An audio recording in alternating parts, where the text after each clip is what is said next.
উদয়পুর গ্রামের জমিদার বিক্রম সিংহ জমিদারির কাজে বাইরে গিয়েছিলেন, কিন্তু জমিদার ফিরে আসেন অসুস্থ অবস্থায়। এদিকে গ্রামেও বিপদের কালো মেঘ। মাস তিনেক বয়স হওয়ার পর থেকেই শিশুরা মারা যেতে থাকে। কেমন বুঝছেন কবিরাজ মশাই? নারী অতীব ক্ষীণ। জমিদারির কাজকর্ম এখন আমি পারবো বলে মনে হয় না, বুঝলে। আমাদের ছেলেটাও ছোট, নিতান্তই 1 মাসের। এখন আমার ভরসা তুমি। আপনি চুপ করুন। না না, তুমি আমায় কথা দাও গিন্নি, আমার প্রজাদের তুমি সুখে শান্তিতে রাখবে, কথা দাও। বেশ, আমি আপনাকে কথা দিলাম। এবার আমার শান্তি। কি শান্তি গিন্নি, কি শান্তি।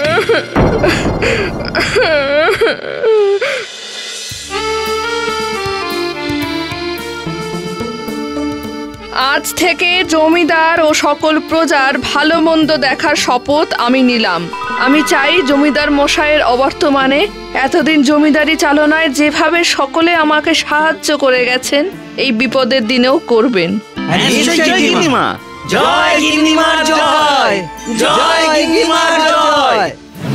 মাস খানেক চলে যায়।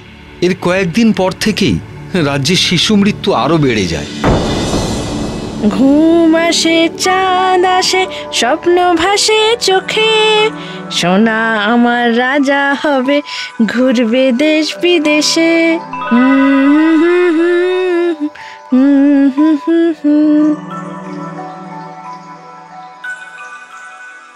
আসুন আসুন কবিরাজ মশাই, ছেলের জ্বরটাও তো কমছে না। বড় কঠিন অবস্থা গিন্নিমা। 3 মাসের পর থেকেই শিশুদের এই জ্বরটা হচ্ছে, কমছে না, কোনো ওষুধেই কমছে না। আমি আপনাকে একটা বার্তা একান্ত গোপনে দিতে চাই। সবলা, তুই ছেলেকে নিয়ে যা, ওকে শুইয়ে দে আর সময় মতো ওষুধটা খাইয়ে দিস।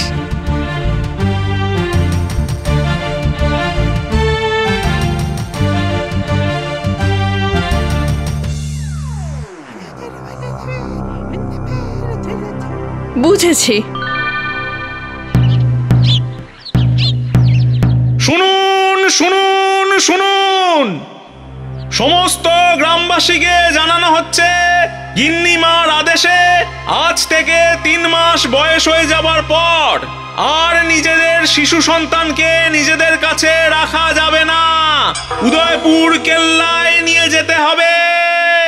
কেউ এই আদেশ অমান্য করলে উপযুক্ত শাস্তি দেওয়া হবে। কি বলে গেল সব? 3 মাসের সন্তানকে উদয়পুর কেল্লায় দিয়ে আসতে হবে? হ্যাঁ, তাই তো শুনলাম। একই কথা, আমাদের সন্তান আমাদের কাছ থেকে ছিনিয়ে নেবে? হায় হায় হায়, এ কোন দেশে আছি রে বাবা। যেদিন থেকে গিন্নিমা জমিদারির দায়িত্ব নিয়েছে, সেদিন থেকে রাজ্যে বিপদ ঘনিয়ে এসেছে। আমাদের রাজ্যে শিশু মৃত্যু বেড়ে গেছে। আমাদের জমিদার মশাই সুস্থ থাকলে কি আজ আমাদের এই সর্বনাশ হতো? হতো না।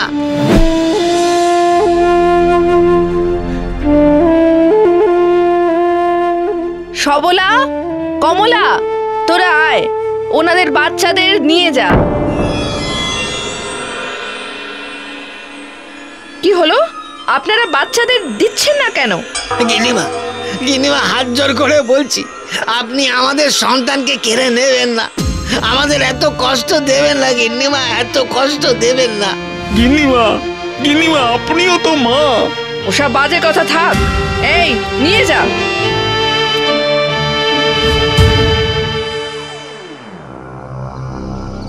আয় আয় ঘুমায় চাঁদের চোখে। ওগো ওগো, কি হবে গো? কালই তো ওর বয়স 3 মাস হয়ে গেছে। তাই তো ভাবছি, এ তো আর সহ্য করা যায় না। না না না না, আমি আমার সন্তানকে কোল ছাড়া করব না, কোনো মতেই না। না কাল 3 মাস হয়ে গেছে, তবু আপনাদের বাচ্চা দেননি কেন?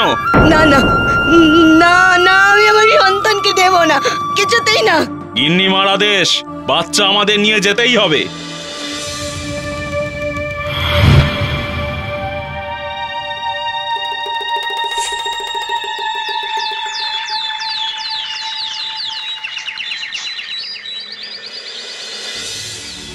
মা বাবার কোল থেকে বাচ্চাদের ছিনিয়ে নিয়ে যাওয়া হচ্ছে।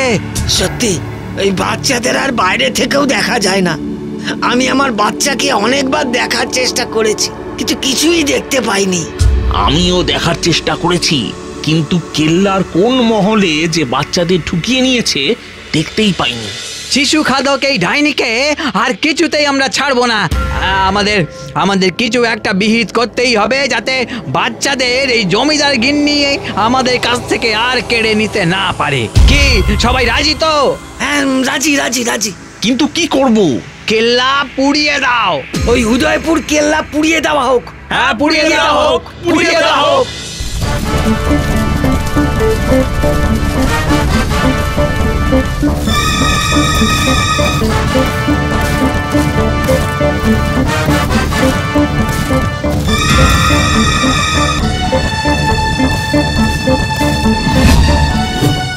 গিন্নিমা, গিন্নিমা, এই গ্রামবাসী খেপে গেছে।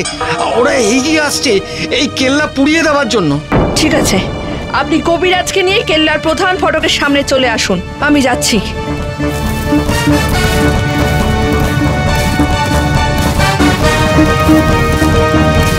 কি করতে এসেছেন আপনারা? এই কেল্লা পুড়িয়ে দিতে? তাতে যে আপনাদের সন্তানরা পুড়ে মরবে। আমাদের সন্তান? তাকে তো আপনি আগেই খেয়ে ফেলেছেন। খেয়ে ফেলেছি? হ্যাঁ, তারা আমার কাছে সুরক্ষিত আছে। মিথ্যে কথা, তাদের আপনি খেয়ে ফেলেছেন। আপনি ডাইনি, এখন নিজেকে বাঁচাতে এইসব কথা বলছেন। বেশ, আপনাদের বিশ্বাস হলো না তো?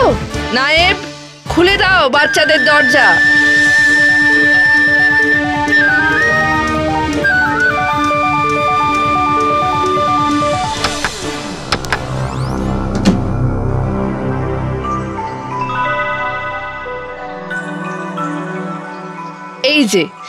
এই যে আপনাদের সন্তান।